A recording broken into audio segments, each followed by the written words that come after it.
Hey friend, welcome to Ask Dr. Betters. Larry wants to know if I believe in near-death experiences. I've selected this question to answer for one very good reason. All of us have been with somebody who's in the process of dying. All of us have experienced death to one degree or another. I like to tell people, when your loved one is dying, listen closely. Pay attention to what they're saying. Pay attention to their whispers, because they're closer to eternity than you are at that point. If they're a believer, you're on sacred ground. You're on holy ground. Listen closely to what they're saying, because they're seeing things and experiencing things in their soul that they probably couldn't even explain. I believe in near-death experiences because the Apostle Paul actually had one. When he was between Derbe and Lystra on one of his missionary journeys, he was beaten to within an inch of his life. He was left for dead on the side of the road. He describes that for us in 2 Corinthians chapter 12 and verse 2. Let me read this to you. It's really a vivid description of a near-death experience. He says, I must go on boasting. And that's in the context of chapter 11, by the way. Though there is nothing to be gained by it. I will go on to visions and revelations of the Lord. Now listen, I know a man in Christ who 14 years ago was caught up to the third heaven. The first heaven is what you're looking at when you look outside. The second heaven is the universe, the stars. The third heaven is heaven. It's the abode of God himself. It's the temple of the Lord. He was caught up there. In other words, he died and went to heaven. He says, I was there 14 years ago. Whether in the body or out of the body, I do not know. In other words, he does not remember whether or not he was alive or dead. That's what we would call a near-death experience. And I know that this man was caught up into paradise. Whether in the body or out of the body, I do not know. It's the second time he says that, but God knows. And he heard things that cannot be told, which man may not utter. On behalf of this man I will boast, but on my own behalf I will not boast except on my weakness. I would not be a fool, for I would be speaking the truth, but I refrain from it, so that no one may think more of me than he sees in me or hears from me.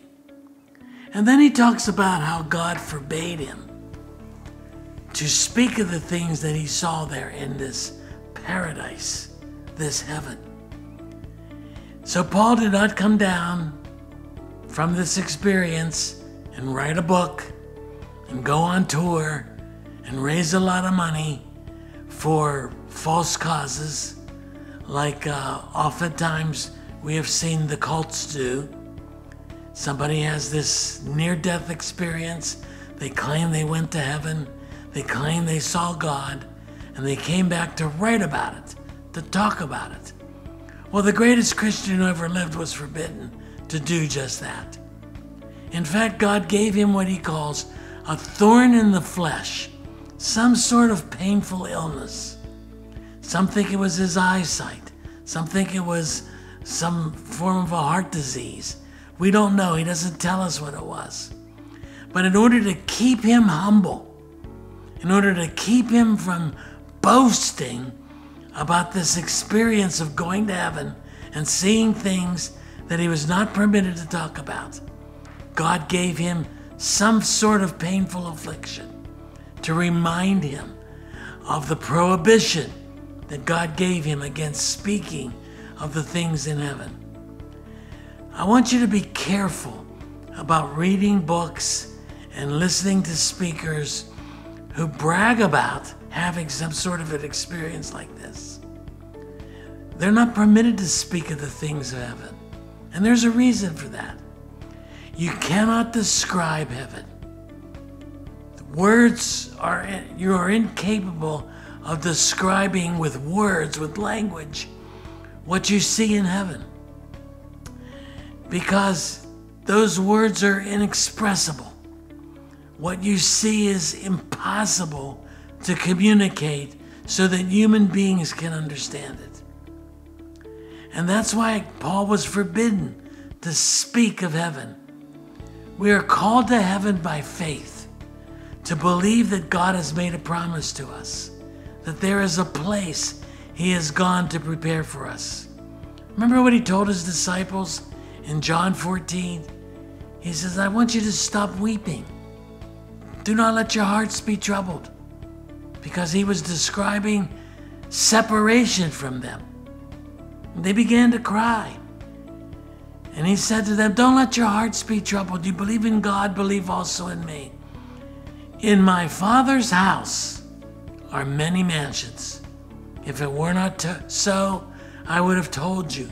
I go to prepare a place for you. Well, what place? What's it look like? Describe it for me. What color is it? None of that information is given. He just calls his disciples to believe in God, believe also in me. I go to prepare this place for you. And if I go, I will come again, either by your death or by my coming, to take you there.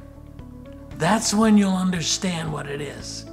That's when you'll know full well what heaven looks like, what heaven feels like. There's so many books out there on heaven. Everybody has theories about heaven. It's okay to have those theories. It's okay to pick the scriptures apart and to look at what the Bible does tell us about heaven and draw conclusions as best we can. But we can never, ever fully describe it, because it is a place God has prepared. In other words, God built the house.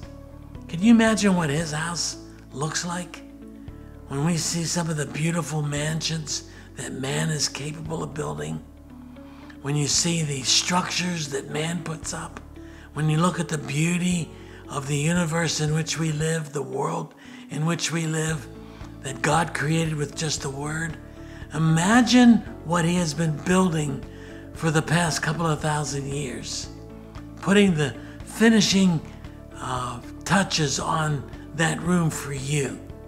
How can you possibly describe that? How can we possibly understand that beauty? So yes, there is such a thing as a near-death experience, but it's not for the purpose of coming back and bragging about it. It's for the purpose of calling men to faith that God has prepared something much better than this world here can offer. I hope this helps to answer your question.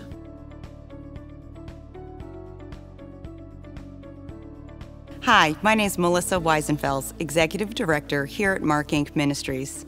Thank you so very much for your continued support of this video series. Ask Dr. Betters is not meant to be a substitute for professional counseling, but instead is designed to extract biblical principles around the questions being asked. We encourage you to seek professional counseling if needed.